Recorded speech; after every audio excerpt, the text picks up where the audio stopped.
Henry, you can get going. So, out or whatever. Yes. Really good. All right, yeah.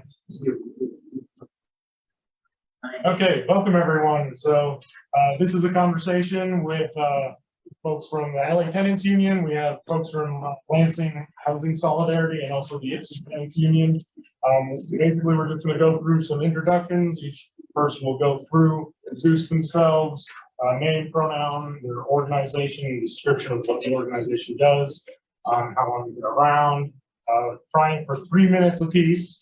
And then we'll get into some more general questions. So actually, Em, would you like to start? And I need to keep time. And sorry in advance if I Okay. have to cut you off. Hi, my name's Em. I use any pronouns. I'm from the Ypsilanti Tenant Union, and we started the Ypsilanti Tenant Union in October of last year. And I've kind of been working on tenant organizing kind of on and off since 2018. My name's Elia, they, them. Yeah, I'm with the Ypsilanti Tenants Union. I've been with it since before the start. There was like a pre-planning meeting, like prior to the official formation of the Ypsilanti Tenants Union, and I jumped in on that because it's something I've really been like interested in for a long time. Like, I think it's a great concept, so I've been very excited to be a part of it. I'm Jonas, he, him. I'm with the Lansing Housing Solidarity and GDC. Lansing Housing Solidarity started about a year ago, and I was one of the founding members, and before then been involved with some attempts at eviction defense and tenant union formation in Lansing back in 2020. My name is Gabby. Any pronouns are fine. I am with Lansing GDC and Lansing Housing Solidarity, same with Jonas. Like Jonas said, it started about a year ago, and I feel like, Jonas is one of the founding members, and the initial vision was like a sort of community defense, sort of like eviction defense and stuff like that. We ended up kind of doing some like tenant organizing recently, which we've had struggles with. Can't wait to talk to y'all about it. But prior to this is the first time I've done tenant organizing. Most of my organizing experience is with labor organizing. I was in the IWW for a while and did a lot of stuff with service workers. Anything else? I'm Tracy. I they them pronouns. I lived in Los Angeles for 11 years, where I helped start the LA Tenant Union, and now I recently relocated back to New York City, where I'm from, and I have been trying to get a tenant organizing project off the ground there. So I both have the experience of being in like the formation of what is now the largest dues paying union in the country. And also I have the experience of being part of a fledgling, like uphill, like really start from scratch project. And it's sort of my second go around. So there are different challenges based on the different places, but I'm hoping that that might be helpful in our conversation too. NYTU coming soon. Yeah. Leonardo, would you like to introduce yourself? Yes, I'm Leonardo Vilchis. I'm in the Unión de Vecinos East Side Local of the Los Angeles Tenants Union. And my community organizing background is I've been almost 40 years in the same neighborhood doing the organizing. So a part of the seats of the LA Tenants Union are in the neighborhood that we started, the Unión de Vecinos East Side Local. And yeah. I might prefer pronounce he, him. I don't know if, yeah. Perfect. Thanks so much. So now we have some general questions, which everyone up here and all the panelists will answer. We'll try and have 2 minutes per person. So first question is, what brought you to tenant organizing work? What visions and ideas motivate you, and what outcomes do you believe are possible from this work? And do you want to start again? Sure. Yeah. So started tenant organizing work in 2020. I feel like that's probably true for a lot of people and a lot of tenant unions in the country because there was that big shutdown, as we remember.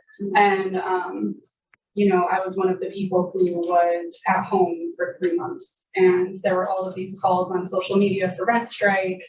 And so it got me motivated to kind of like reach out to all of my neighbors in my like 11 building apartment complex, which was really ambitious and unsustainable because it was just me doing it. But it was insight, and it made me realize what I really wanted to work toward was a tenant union citywide.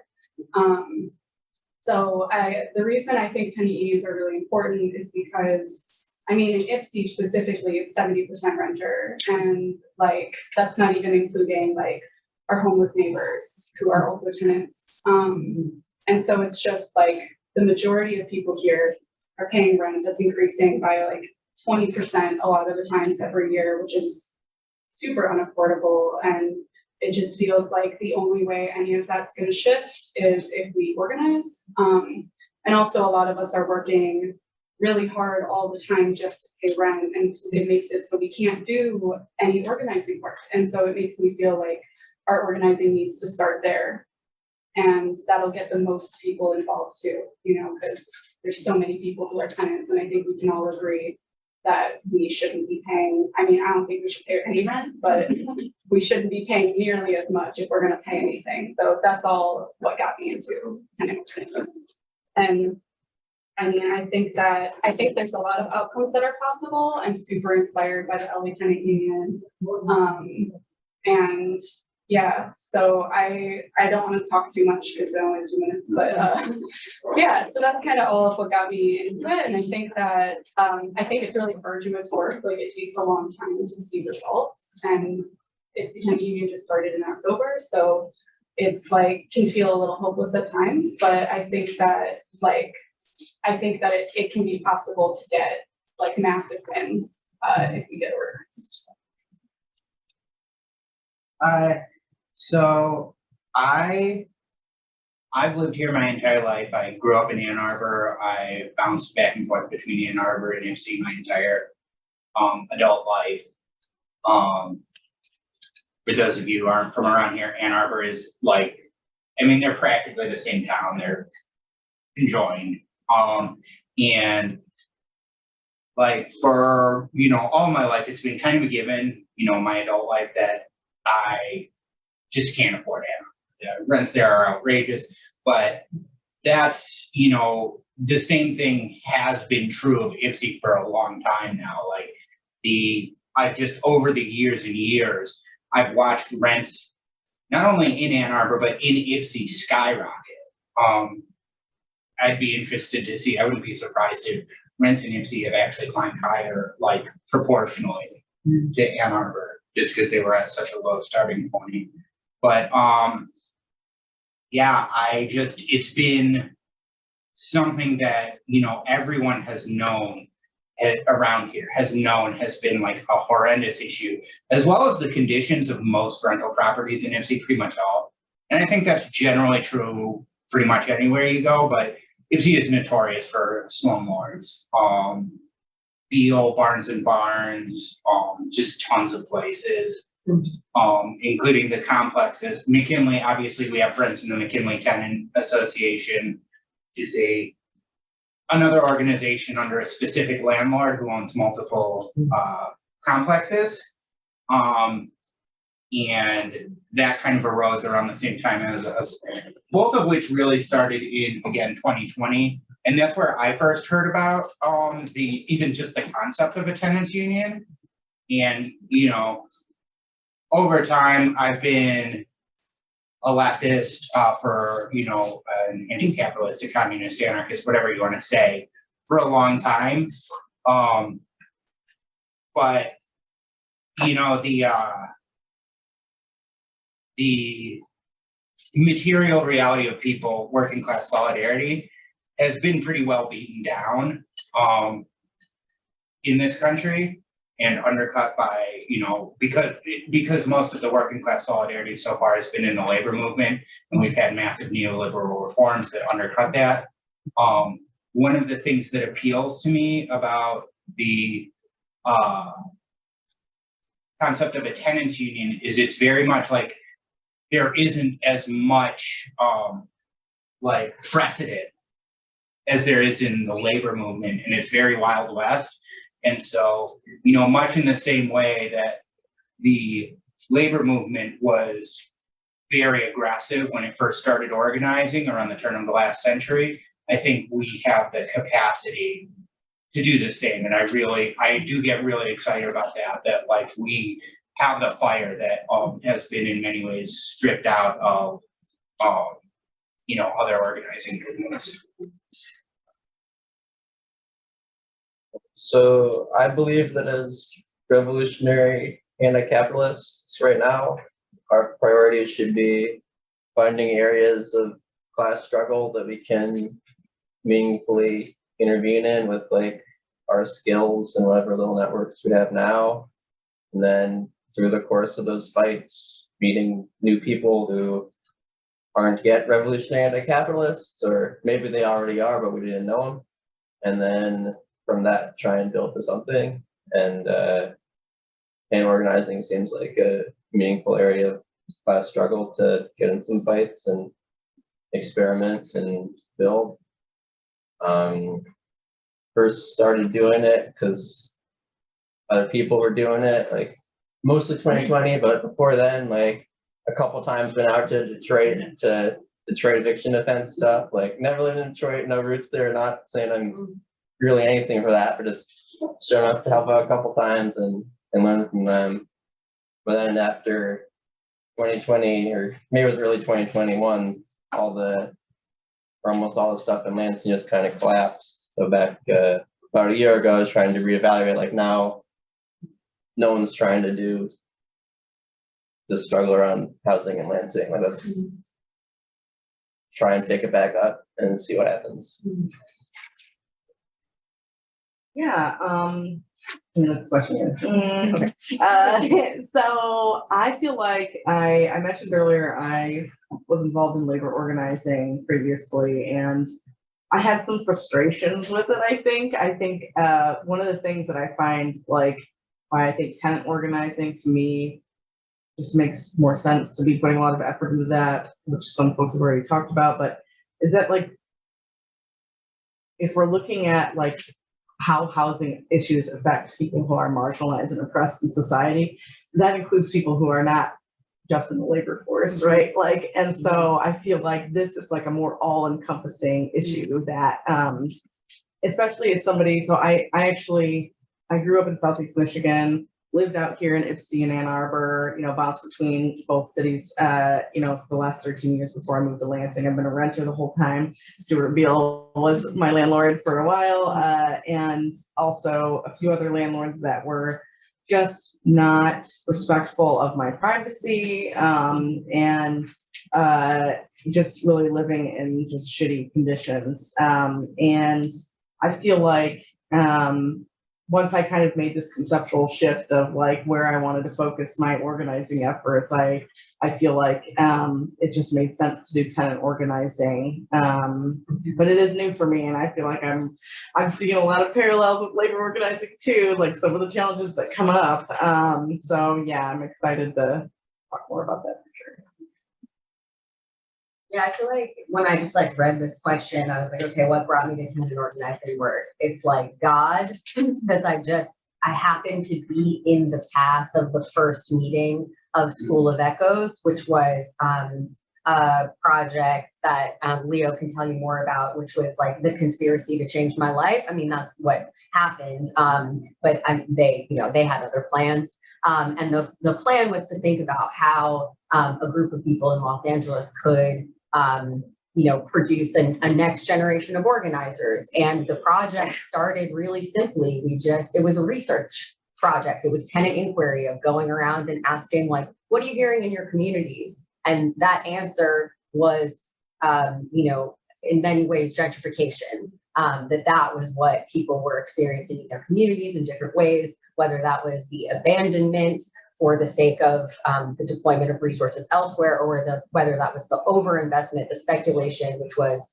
like which made people a target for removal from their communities. And so, that process was the thing that created the Los Angeles Tenant Union. And I just I really credit God because I was at the first meeting. I think I would say vengeance, because I grew up in New York City, and real estate bankrupted my family, and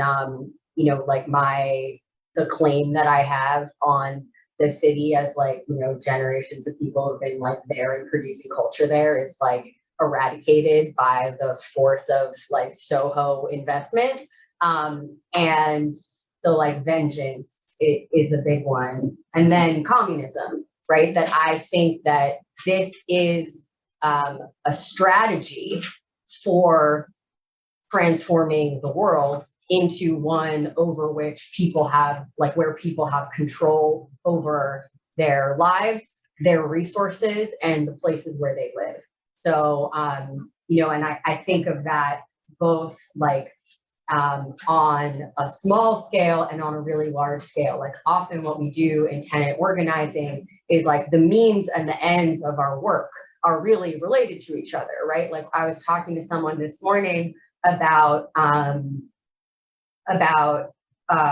repairing your own homes, and how doing that work and deducting from the landlord is a small way of reclaiming space, right? Which is I think, then thinking about doing that at the building level and the block level. So I really communism as that third term to say, I think tenant organizing gives us the materials and the strategies to really create organizations that see us through to a different way of being together.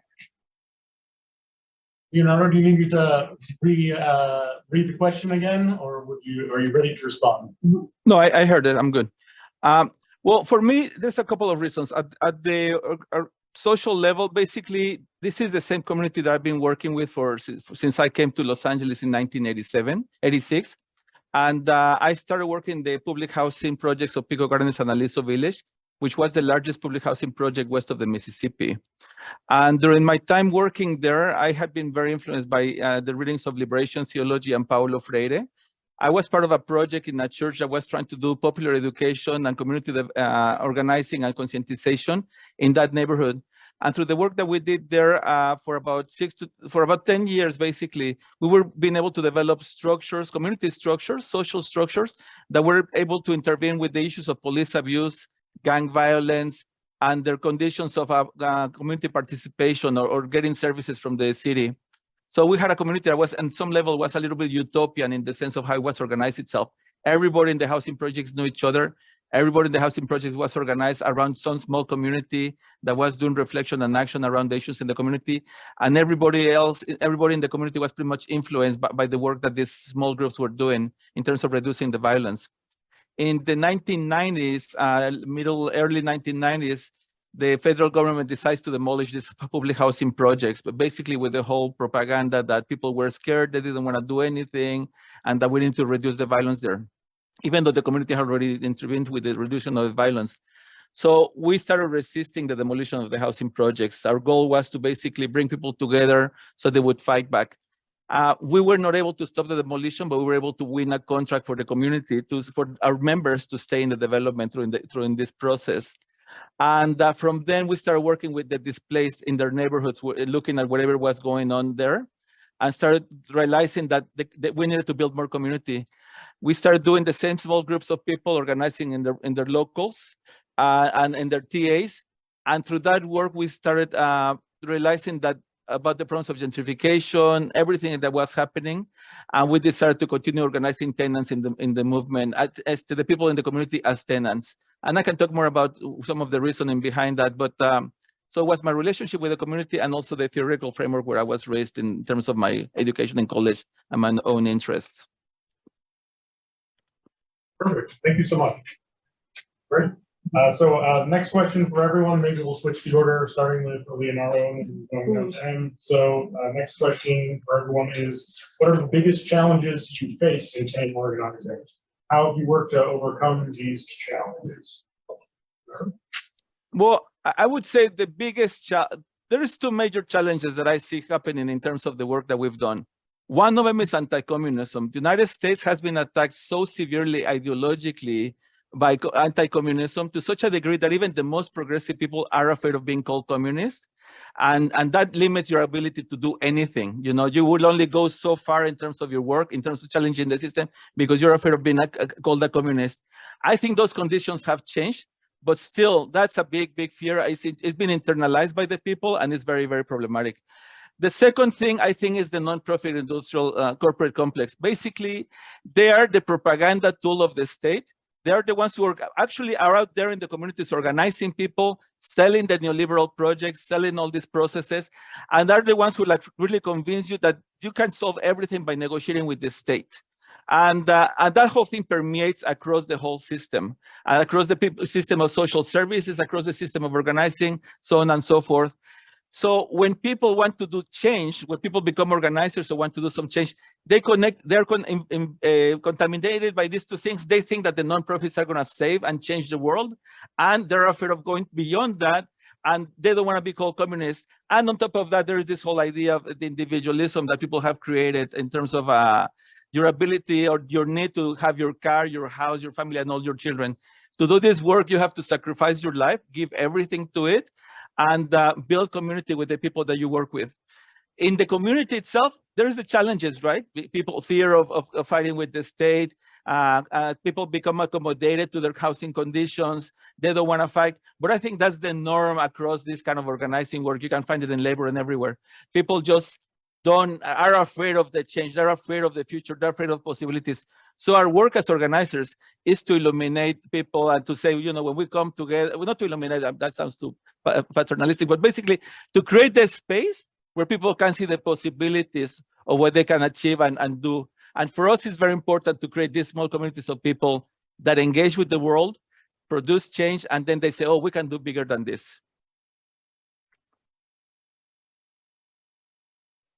Well, I'm skipping to my 2 minutes. That's why I'm so fast and brief. No, that's good. And that made me want to change like what I was gonna say. So like maybe I will. I mean, I think I think the you know, like what we might talk about in terms of the production of dependency, right? That like the ideology of development and investment and the state as the thing that's going to come in and solve your problems really has like produced this idea of dependency, that people are constantly giving up their power, whether it's to the legal system that's going to like come in the context of emergency and solve their problems, or the like or a service, like, or in nonprofit service where someone's gonna like you're a case, you're an individual case, and someone is gonna like solve that problem for you. So I think the production of collective agency in the face of a culture of like individualist dependency is like really, and I use the word dependency like pejoratively because it comes out of the context of developmental, like the global project of imperialism that produces dependent relationships between nations. And that also we see in the like uneven development in our cities. And that's like why I'm using that word, not in a like pejorative sense to talk about like people's relationship to getting their needs met, right? So I think that is an immense challenge that we face when we like, even when you like, you knock on a door, and the thing that you're offering, right? We're living in a culture where the thing that's promised is a solution to a problem, right? Like transformation is to compare transformation to a solution, right? Like that's the sort of struggle of conversation that you're having when you're trying to bring people into a movement rather than provide a service. I feel like I did my 2 minutes. So Yeah, you're right on time. okay, so I maybe we'll get to come around to other challenges, but I'll start with that one challenge. I think two sort of challenges come to mind. One is just broader organizing stuff, and one is like a personal challenge. Like the first I was actually talking to Miriam and Bob about, which is just earlier.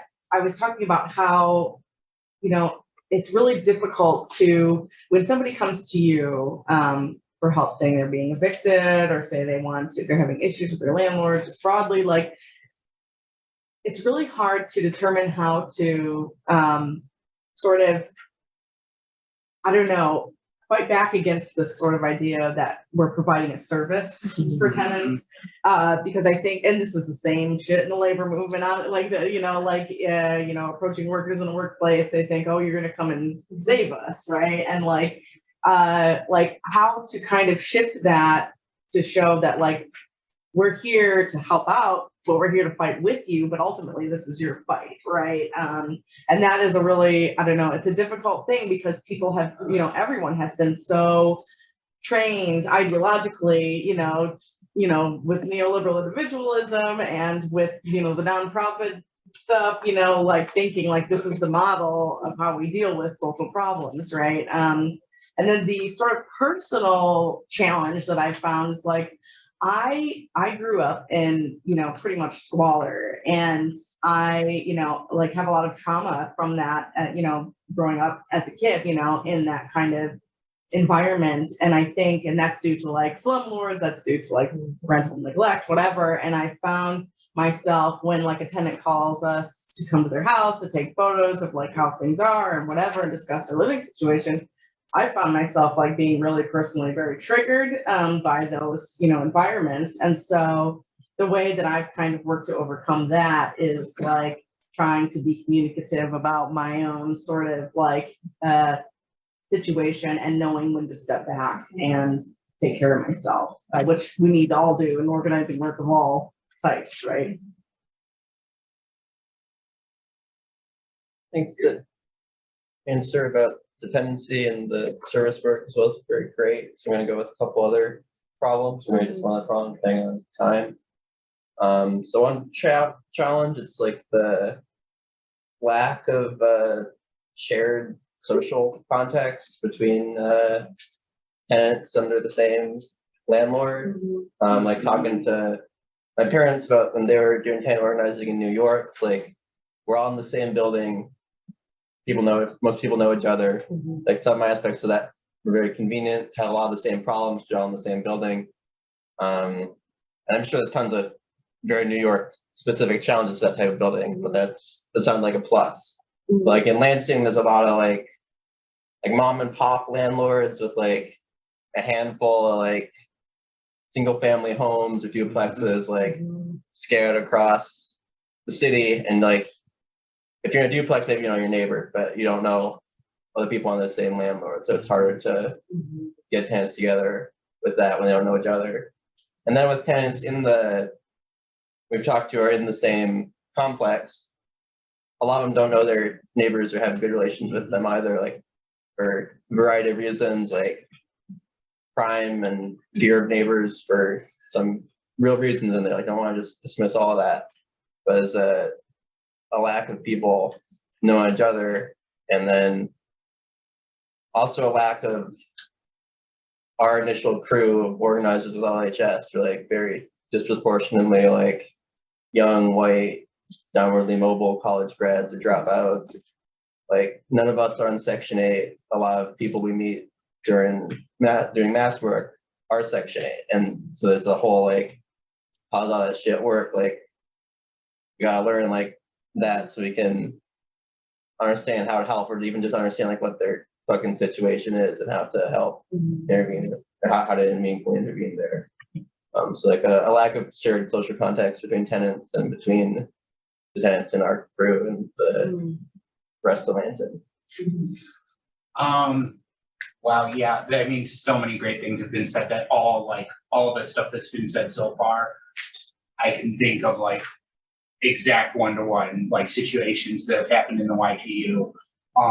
When it comes to the shared social context thing, so YTU has been working with Arbor One, which is a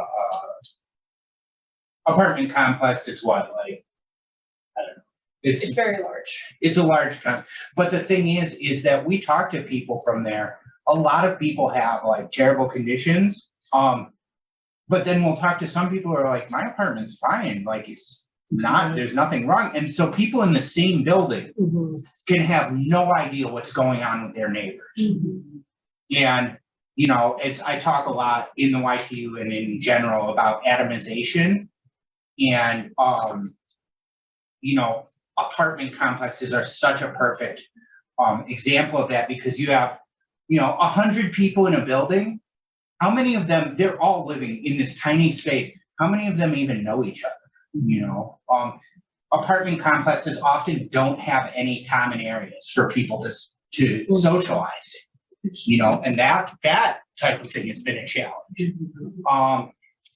And really specifically, the one thing that I think of when I think of the challenges we face and that we currently face is really we're in a base building stage. And like, so people are very enthusiastic, are very excited, but it's so hard when you don't have that base yet. Like, I think there is probably not a specific number, but kind of a critical mass point where if we do have like a certain number of people, like it will be easier for other people to sort of like fall into the herd. But being in that base building point is very challenging. You know, we're really rolling. I mean, it's always going to be an uphill roll, but we're really rolling the boulder uphill, like right at the base right now. And you know, a lot of what ties into that is the sort of the perception of like being a service organization or that mindset.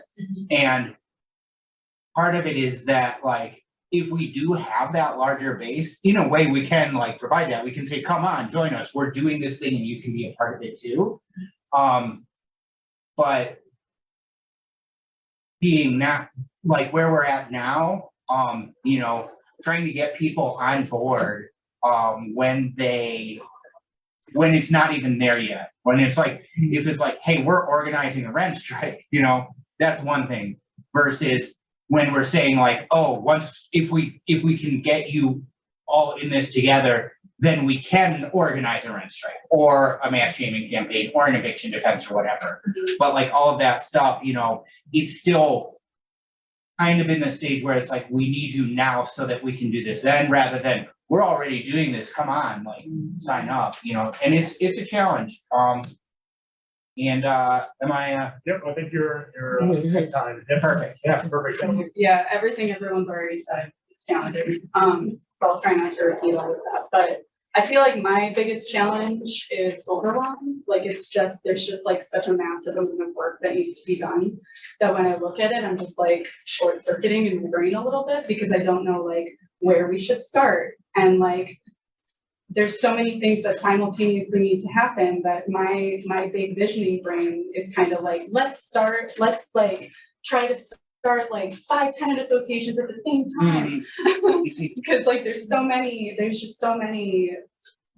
landlords that need to be addressed, and like it can be easier at complexes because it's all, or I don't know, it can like all the buildings are right there, but with a big landlord like Beal, who like logically we should be like really focusing on, like they were like Jonas was saying in Lansing, like his properties are like houses and they're like spread out all over Ypsi, and it's just like the amount of work that goes into a tenant union is like so large. Like there's like all of this administrative work. There's like one-on-one communication with the people you're talking to. There's like organizing tenant meetings at the complex, but then also simultaneously trying to make it so the people at the complex are leading it when they're seeing you as a service organization, as everyone has said. And then there's their overwhelm too, because they're living in poor conditions and they like are probably working 2 jobs or like 60 hours a week to try to pay rent. They have kids, like, so it's like everybody everywhere is just really overwhelmed, and it makes it really hard to get the work done because like I'm overwhelmed. Ellie is, like everybody in the tenant union already, and then everyone we're reaching to. And so, and like you were saying, like in the base building stage, it's even harder because we have to like really push that boulder in order to make it more smooth. And I think we can get to that point, but like, it's just like what do I need to focus on primarily now to make that happen? And like, what kind of like structure do we need people to be coming into so that it's effective when they come in, instead of just like them being like, this is nothing, this is like confusing, I'm gonna leave and never come back.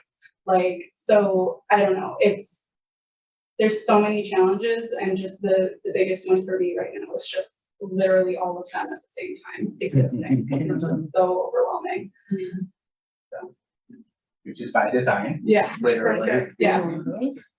Sure, thanks everyone. So our next section is going to be folks from LHS and YTU asking questions of our LATU comrades. So we'll have 5 minutes for each question. Gabby, do you want to start, and then we can go down Me? the line? Unless you'd rather M. I got it. No, I got Go it. right ahead. Okay. So this is a cluster of questions under this section here. So what are some tenant organizing success stories? What do you see as the escalation steps for tenant organizing? How do you keep up momentum and morale with tenant organizing, and how often have the tenants associations within your union stayed together versus fallen apart? And what were the biggest lessons you learned when things didn't go as planned? So you can really just start with first everyone. Leo, what do you think about me telling like this story, like kind of like the difference between the mariachi and the Burlington rent strike, maybe? Wait, I'll just try it and then you can like, do you want me to go first? Yeah, if you want to go ahead. I can try. I want to address Well, also some points that were raised earlier. yeah, I feel like we should also like respond to the challenges that everyone raised too. Yes. Okay, so I'll Go ahead. Okay.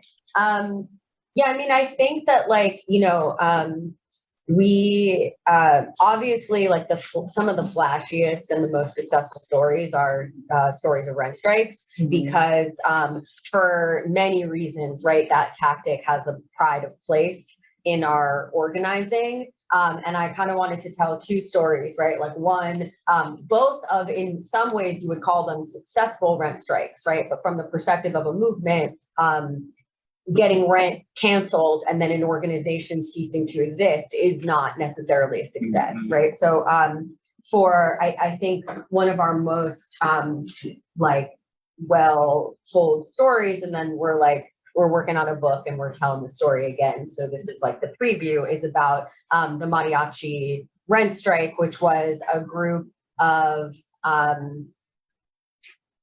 like predominantly monolingual Spanish speaking, a high majority undocumented, small residential complex in Boyle Heights in Los Angeles, whose building was purchased by an LLC. And then they instantly got rent increases of up to 800%.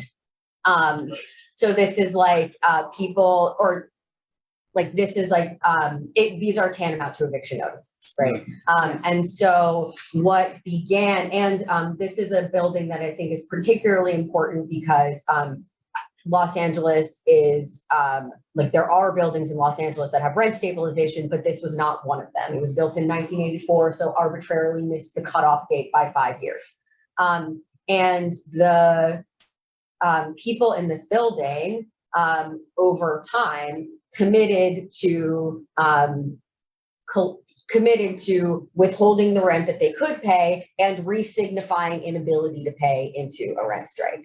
And this process, it was like a years-long process, right? That began simply with like, to maybe answer some of the escalation question, right? It began with the request for a meeting to get the tenants involved and get the community involved in a request between the tenant and the person that owned their building, right? And then another strategy for escalation is figuring out who that person was its own process, right? And it turned out that person had an investment portfolio that said that the new tenants that would be targeted, it was very specific. It was like they had a lot more disposable income and they like to wear jeans and go downtown, right? So it was like obviously being like tenants recognized that they were being targeted for removal, and that this like document was used as an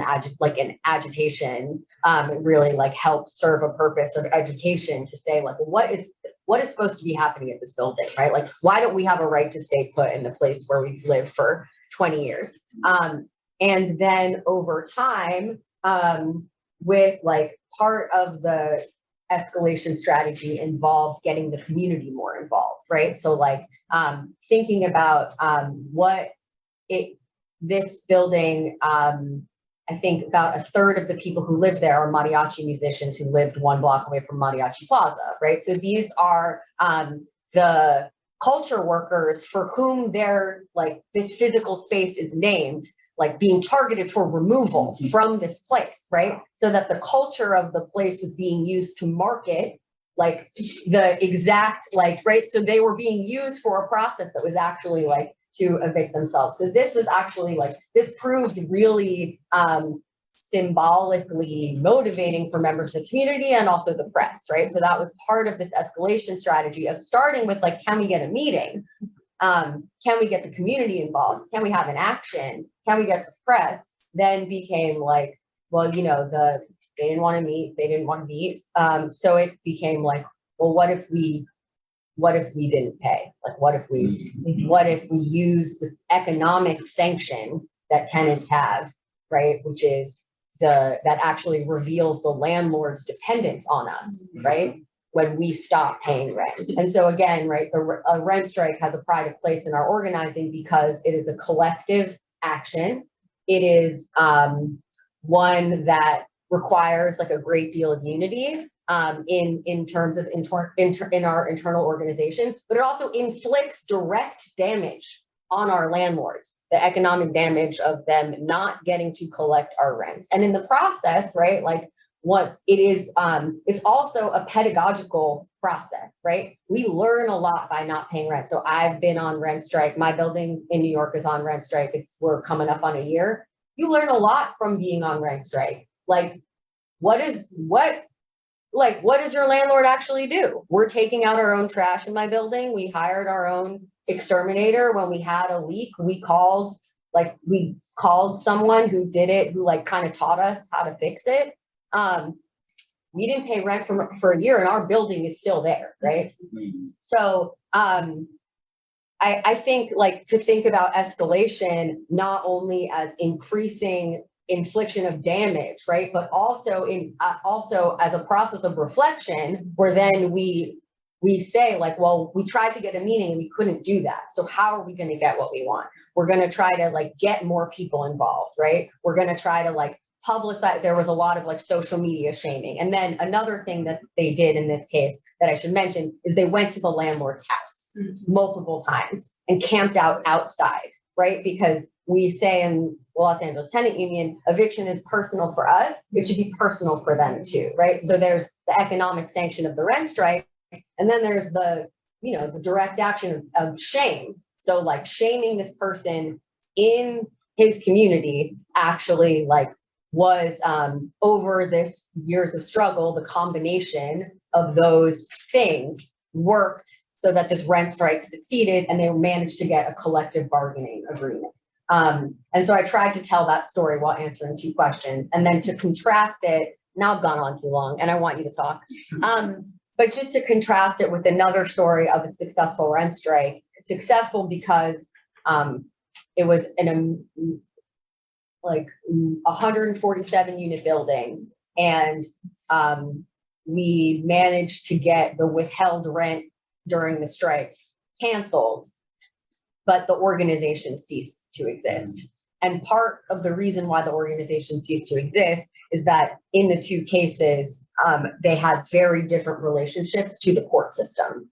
And in the first case that I told you about, the escalation strategy also involved using the courts as a stalling tactic.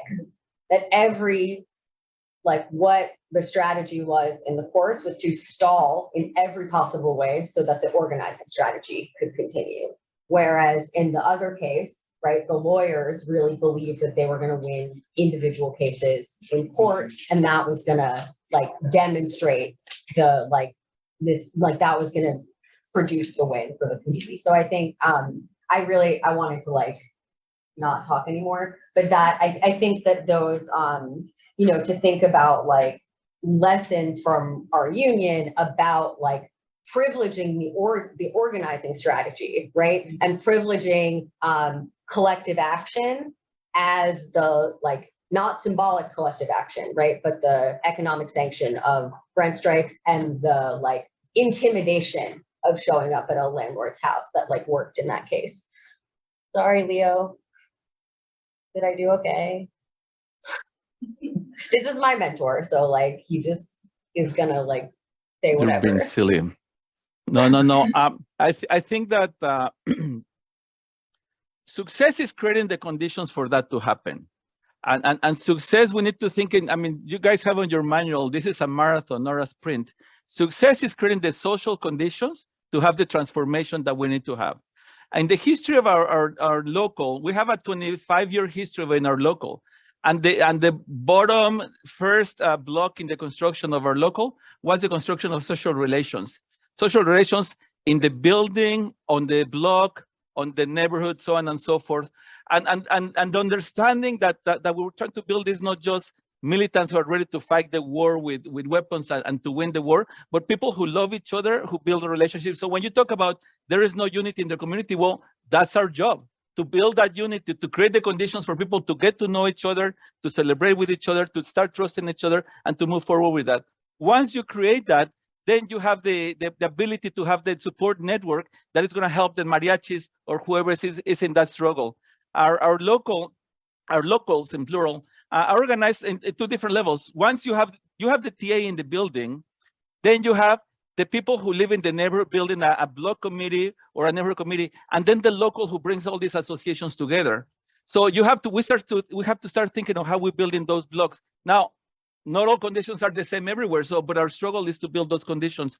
So success is creating the conditions so where people are ready to fight, they have all this network of supporters. Unión de Vecinos, our East Side local, and the Tenants Union were very, very important in the support for the mariachis.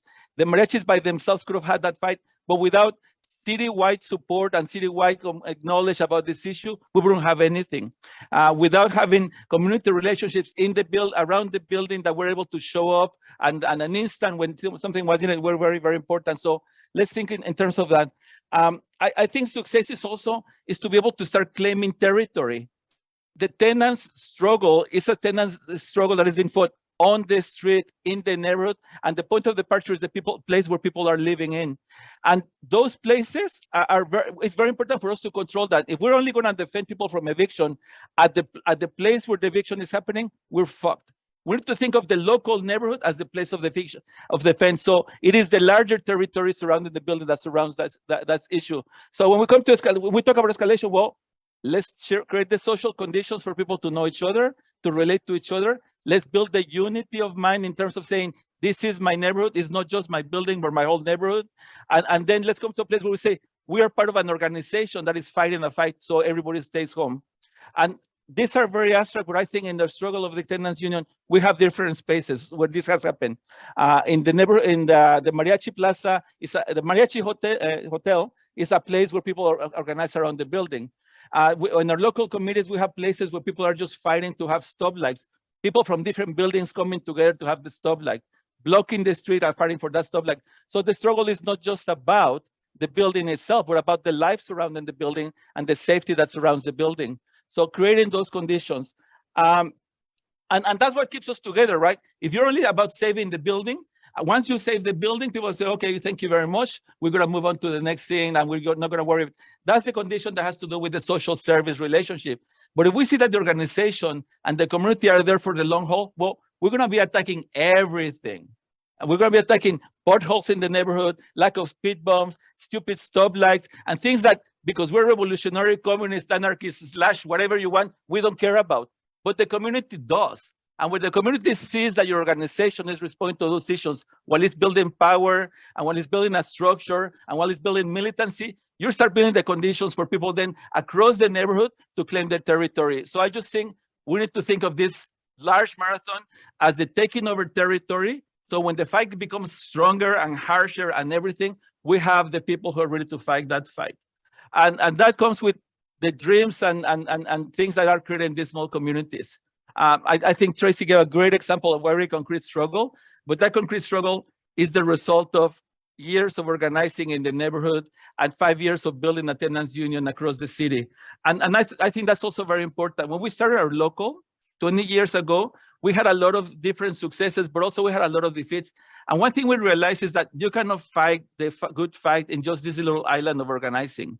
And that's why I think the network of people like you spread across the city, coordinating all these different committees across the city, across the neighborhoods, is what builds this whole thing up. So it's not just about your own individual struggle as my 5 minutes are almost over. It's not just your individual struggle as an organizer, it's how the network of organizers comes together to be able to build up the relationships across the city for the people that we're fighting with. And that's also, I think, very important in some of this context. I think we need to understand the division of labor from organizers, neighbors, community leaders, so on and so forth, not deny a role that we play as organizers in this context. You both. Keep going? Is that what you said? No, I said next is Jonas's question. Yeah, Okay. thank you so much. So we kind of talked about this one on the biggest challenges, but the problem of what Tracy called the dependency and Gabby called the, I think it's social services mindset. But how do you, well, what are the solutions have you guys found that seem to work? So you're not just acting as social DIY social workers. We can't hear you. I can jump on this one if it's okay, and I'm sorry I had my mute. Well, I mean, I have two examples. One of them, 3 examples. One of them is the case management. So we have a different name for solidarity case work. So basically, whenever a tenant comes with a specific need around the specific issue, there is a local that has been very, very successful at creating a school of organizing around these individual cases. There is in this local community come together, the community comes and says, members of the community at large come and say, I have a problem with this case, and this is what I'm trying to fight. In our model of a Unión de Vecinos local, we basically have an expert organizer who's able to do all this case management and help people with individual cases, and is always following up and building the case for people to fight in court. We've been very successful, and I'm very happy and proud of that. But it's lacking the social element, the socializing of this process. So at the Northeast Los Angeles local, when someone comes with a case, they come to a meeting of about 20 people that have gone through the same situation before.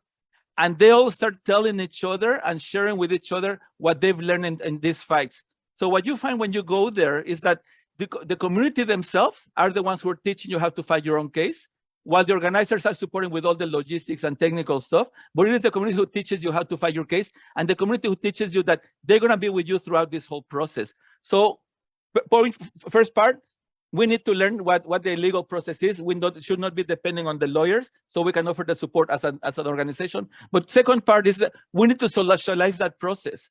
So to the degree that the community is part of this process, it's just not anymore this social service thing. It's a collectivization of the struggle and the creation of the understanding that everybody can learn to do this fight. So that's part one. During the pandemic, we had issues with the food access to the community.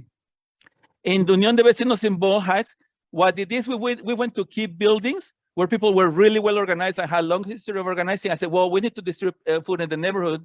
Can you guys help us with distributing the food? And the building said, well, yes, let's figure it out. Eventually, everybody ended up saying yes. And what we have is like 3 or 4 it changes, but it's like 3 or 4 buildings that in different parts of the neighborhood every week are distributing food. So a big truck goes to the food bank to collect the food. Then we go to the building, and in the building, the tenants who live in the building and their neighbors organize to pack the food, distribute the food, and call all their neighbors to come on this to receive the food. So de facto, the building has become a center of distribution. But not only that, when people are in the building coming with questions about housing, they say, oh, come to our next meeting next week, and we can connect you with someone who is going to come and help you with the situation. So you socialize the distribution of work. You socialize the services as being delivered. And I forgot what was the third one. Oh, well, the whole issue of repairs on the buildings. We could, you know, the housing department comes and says, oh, it penalizes people if they don't repair the buildings. We're trying to build a collective committee of people that is in charge of doing the construction and the repairs in the different buildings.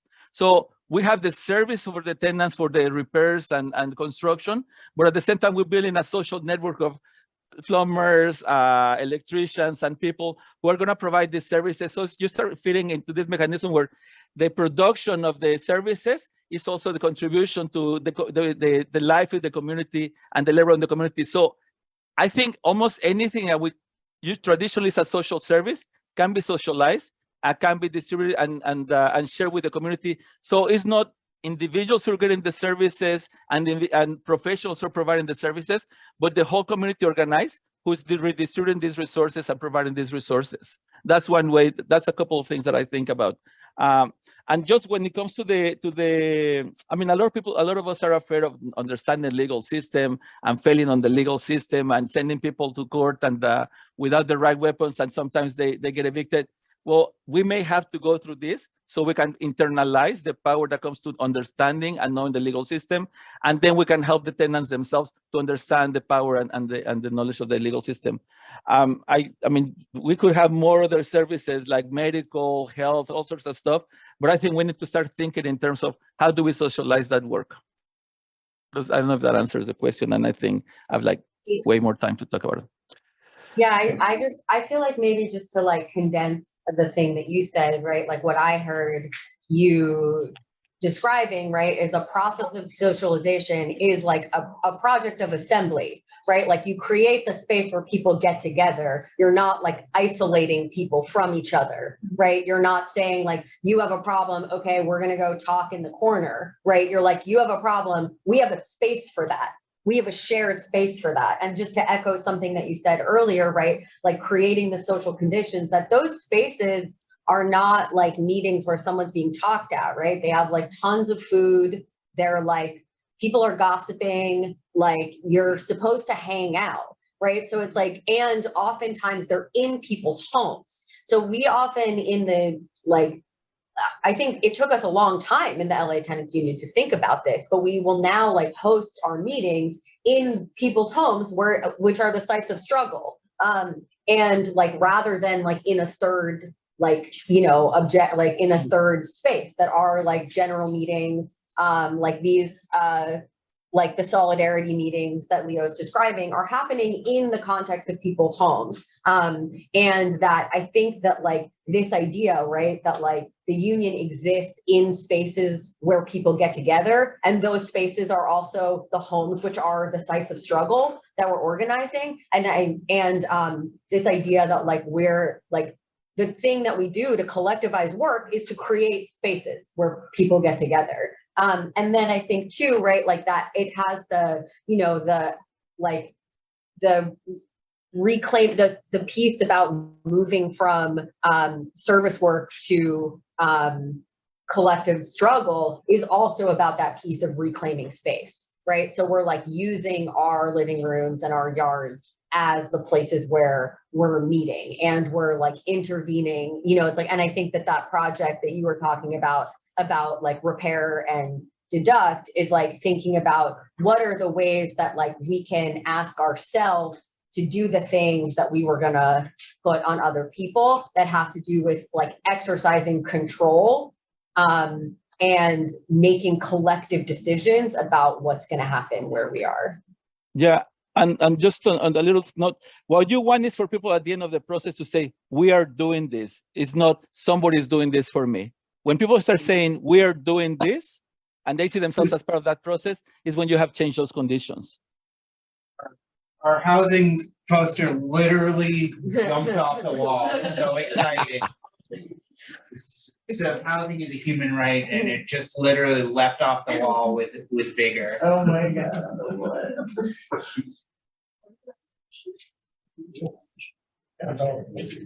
Elia, do you want to? Yeah, I actually have a question, and it ties in like very nicely with what was just being discussed, because it's actually So we're doing outreach at Arbor One and working to help them organize. And as part of that, you know, obviously the first thing that came up when we did outreach and social investigation was material conditions of like repairs that needed to be done.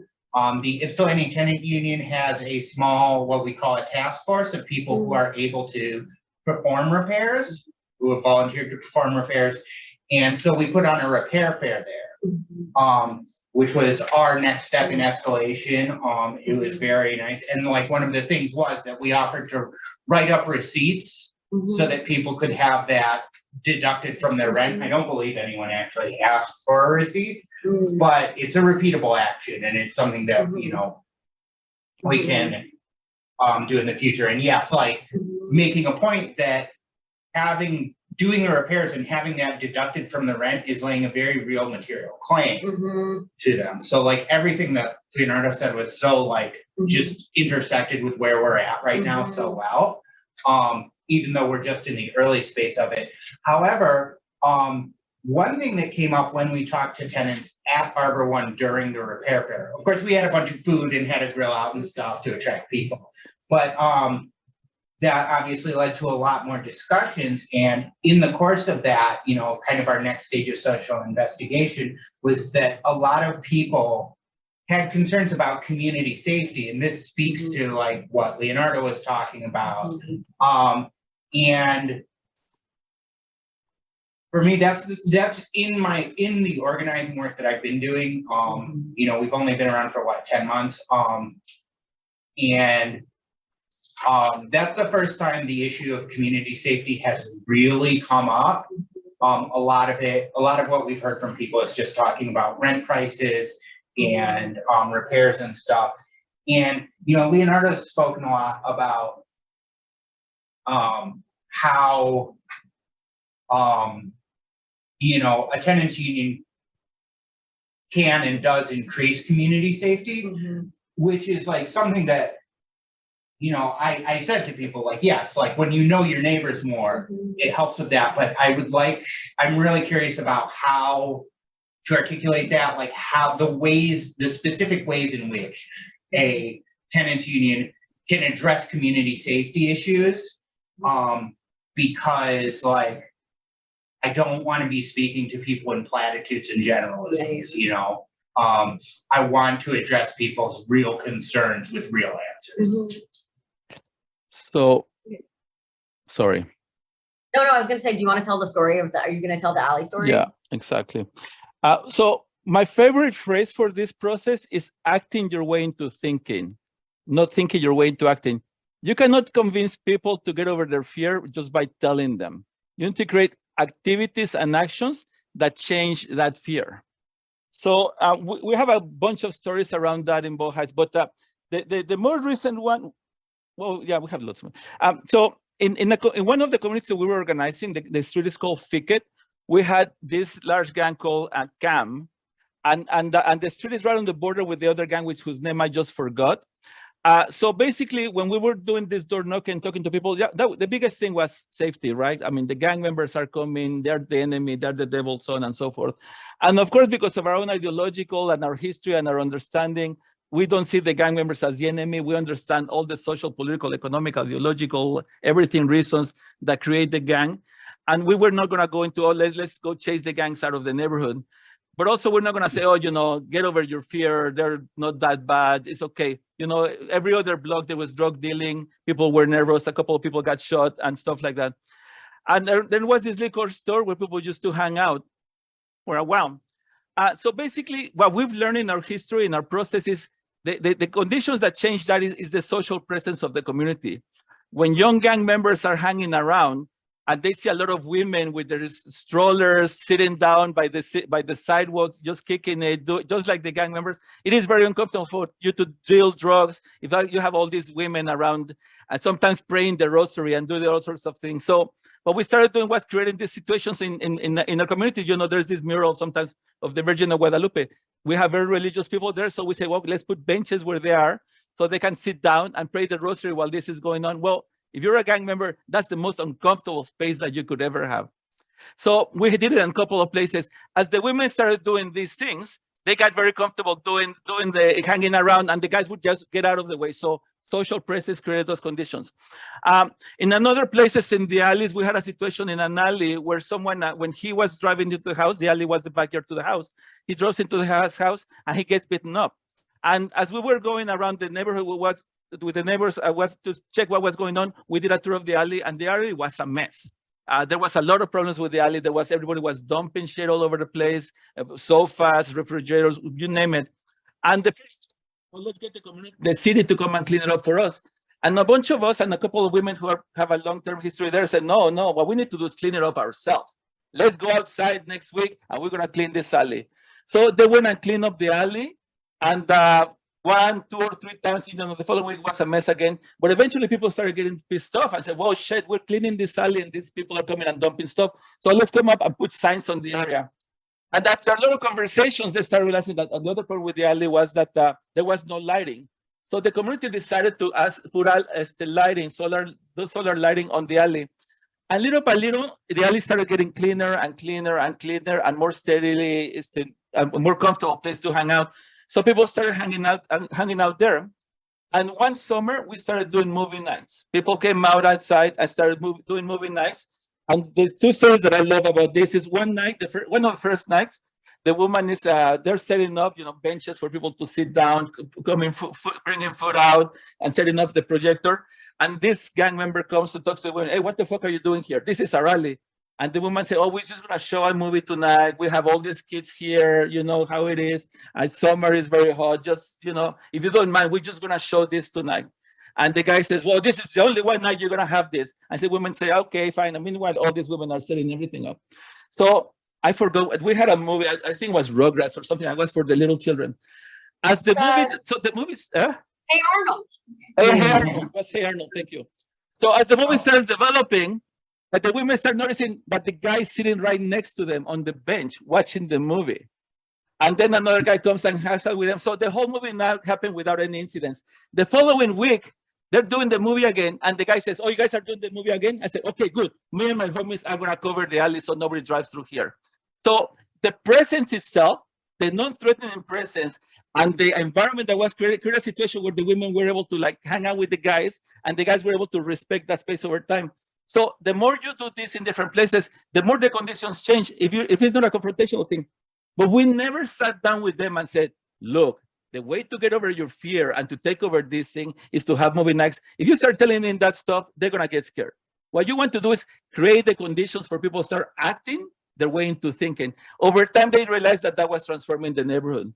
Years later, they started doing these banners that they put on the sidewalk or inside the alley. They say, this is my neighborhood, I clean it and I protect it. And on the early days, we would find that the gang members would tag them. And a couple of times the women say, why are you tagging this thing? This is just our neighborhood. We just like you were living this here. Eventually we started realizing that they would just tag in the corner of the thing instead of tagging the whole thing.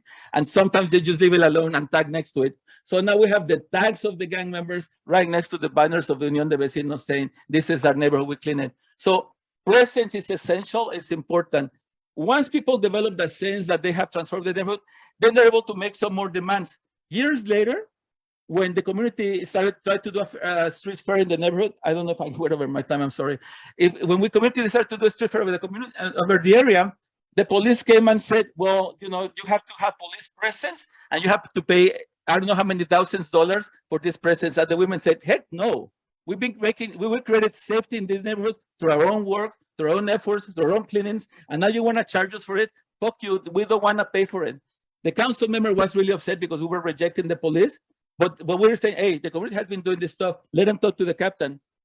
The conversation between the captain of police moved from the policeman saying, don't you want to be protected? Don't you want the police to, please, are you really serious about not wanting the police here? You're making us look bad. We really think that this is important. So eventually, the policeman was begging to be present in there because he realized that was not a guilt-tripping women to do that, was not to scare them. And eventually the women said, no, we're not going to pay for it. And if you guys want to patrol, that's your choice. But we're not going to have your side where you want to sit down. You're not going to put propaganda there. You're going to have we had the event without the police. It took a couple of years. It didn't happen overnight, but it's the acting of being present to the street that becomes the thinking that says this is our street. And in our street, we have different kinds of neighbors, and we need to learn to talk to them. There's other stories, like one day also one of the, and I'll shut up after this one, but one of these cleanups, eventually we convinced the city to give us these dumpsters that collect the big bulky items. And a couple of times we had these dumpsters in places that were areas that were unknown by the neighborhood. So one day a gang member comes out with a gun and says, "This dumpster is mine, I'm gonna take it with me." And one of the women who knew the gang that he belonged to calls the younger son of another woman and says, "Hey, these guys are coming here." So the guy comes and says, "Hey man, these are our friends, leave them alone, get the fuck out of here."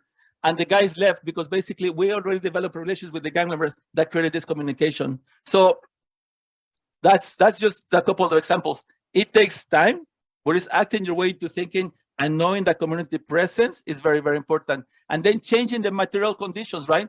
Benches where women can hang out and sit down and see your citizens, lighting on the alleys that makes life cleaner and clearer for people, things like that that start changing those conditions. And eventually look for ways to change those relationships. We have other histories where we have actually changed those relationships, and I can share them if you want later on. Got about 15 more minutes left. I know Em has a question as well. Tracy, did you have any quick comments? No, we can, I feel like that covers it. Perfect, yeah.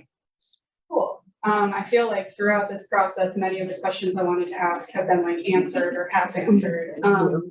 But I find myself like the most like, I'm very like in the weeds of logistics, especially as like an early tenant union. Like it's really awesome to hear all of this, but I'm gonna be honest, it's like hard to imagine in the context of where we're currently at, being 10 months old. And also, of course, LA is like a way different city than Ypsilanti. So it's like much larger, the communities of people are different, so the contexts are different. So I'm trying to like think of how I want to form a question, like a new question that's not on the sheet.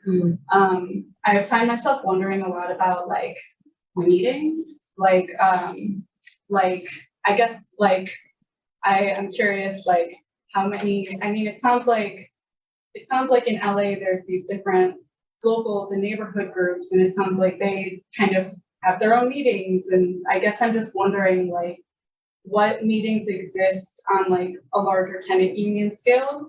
And like, how frequently do those meetings happen? How important do those meetings feel to like tying it all together?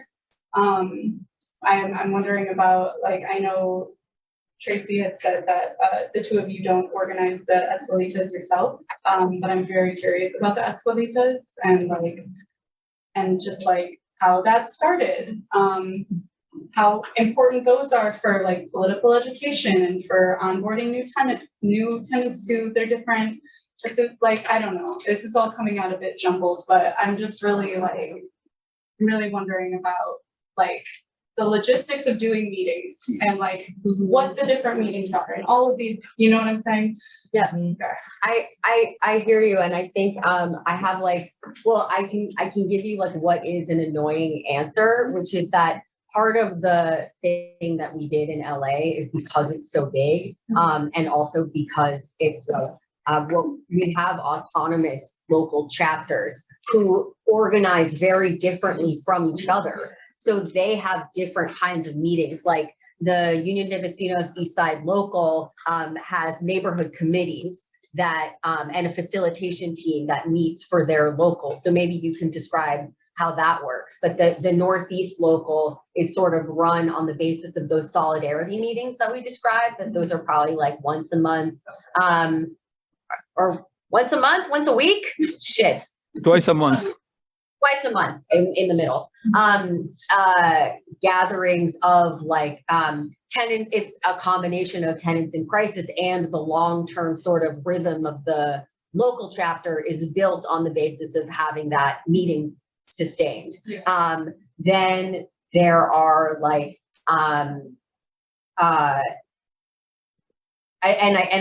other local chapters do it differently. And I think that the vision for Latu, right, was like benefiting from the different local experiments that we all get to benefit from those local experiments and those different structures. And also we did a lot of things badly and had to do them all over. And we will do that again. Like that is an ongoing process. Like I don't think that there is a rhythm or is a meeting structure that is correct. Like when we first started, we were like, we're going to have these general meetings. And then we were like, we're making people drive from the west side for this. Like, this is crazy. We need local chapters. And then we were like, oh, well, we can't make the decision-making space, like be the general meetings need to be like education spaces. So even as they were the same meeting, like once a month, they had completely different purposes over time. Like we went through a process of being like, oh, this has to do a completely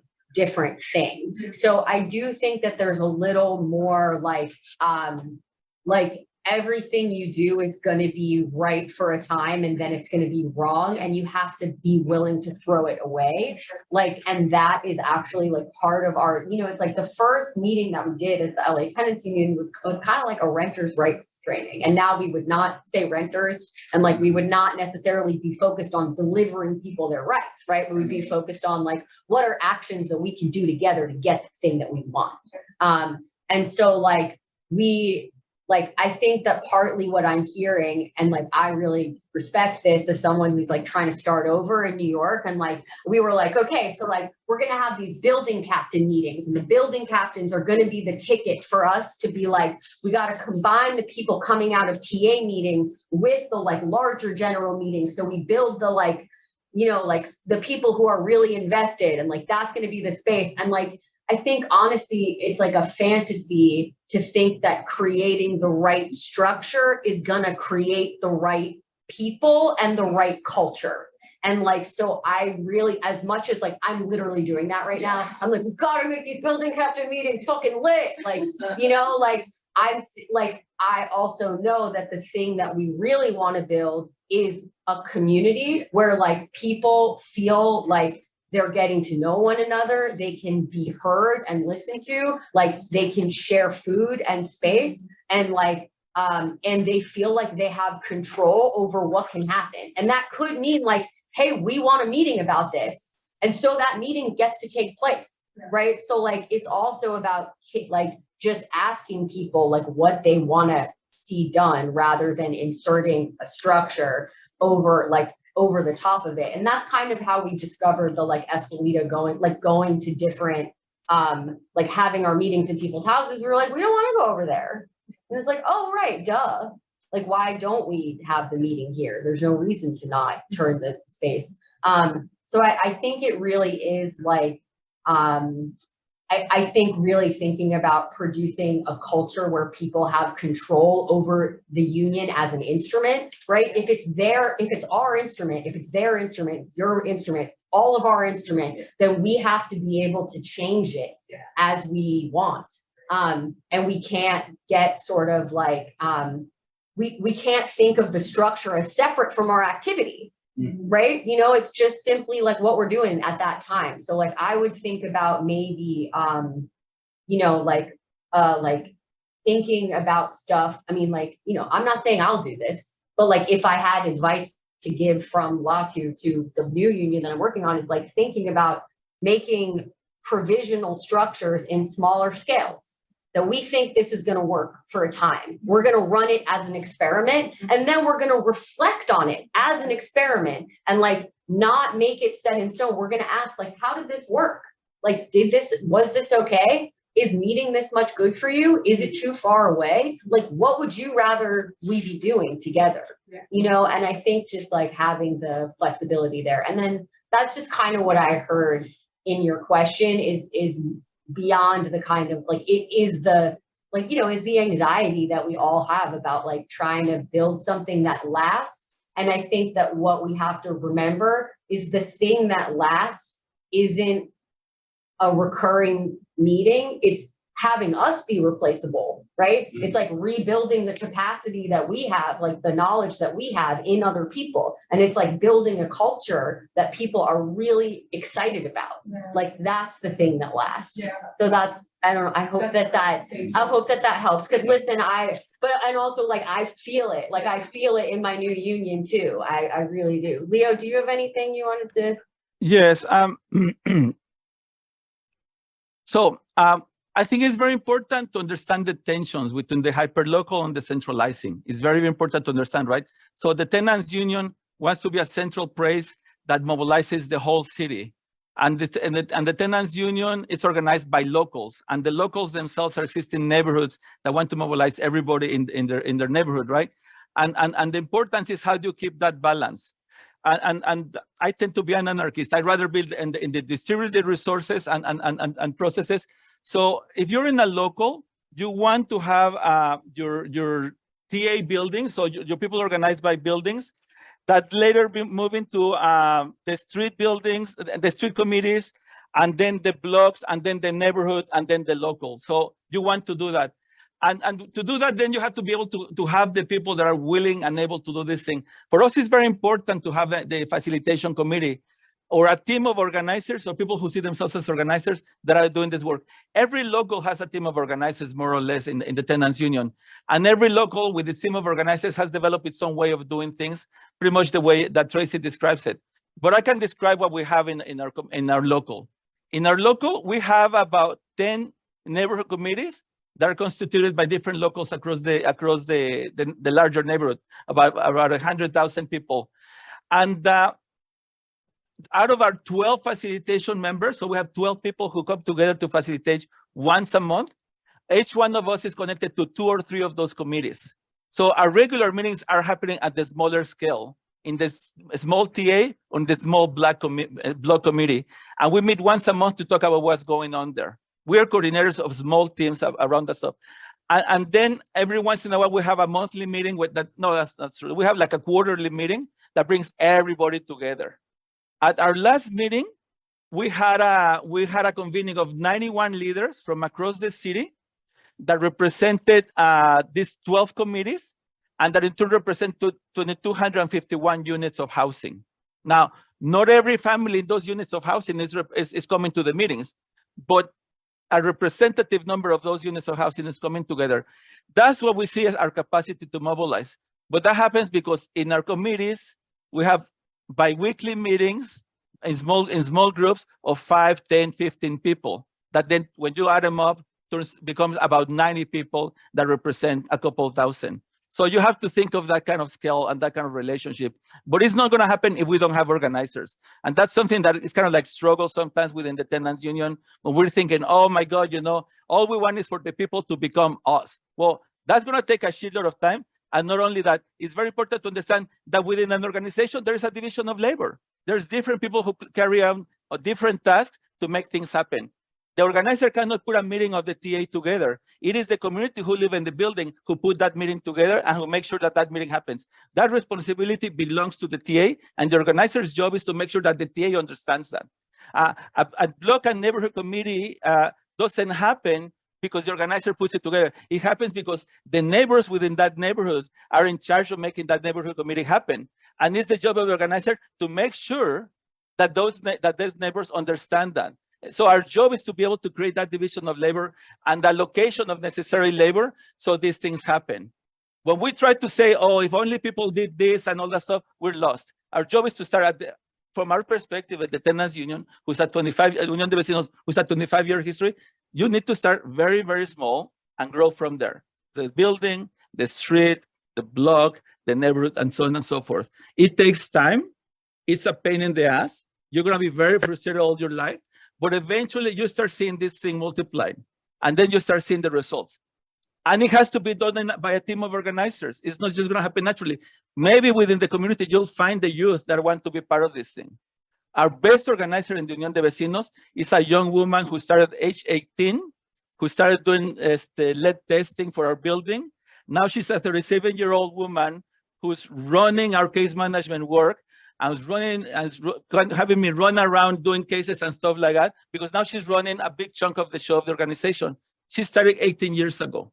So that's what we need to think about. It's a marathon, not a sprint. And I could share some pictures what other people talk about our meetings, so you have a sense of what our meetings look like, if that's okay. Yeah, we're almost at lunchtime, but if you have just a minute. Just so you can see them. We can keep talking. I'll just share my screen.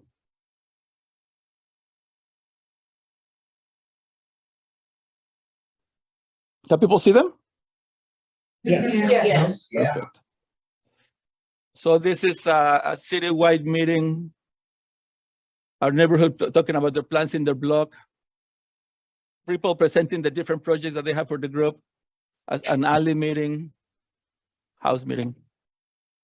The same alley meeting, meeting from the city council, a meeting in our office.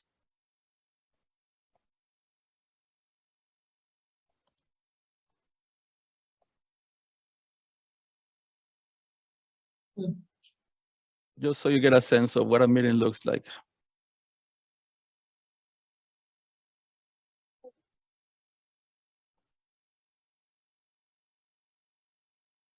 And they happen everywhere, on the street, on the sidewalk, in the living room.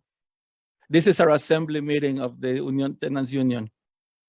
That was the Autonomous Tenant Union National Convention. Actually, it's the Asamblea Popular. Oh, that's what that is. That's the Assembly Popular. I'm wrong. Yeah. So that's it. Yeah. Thank you.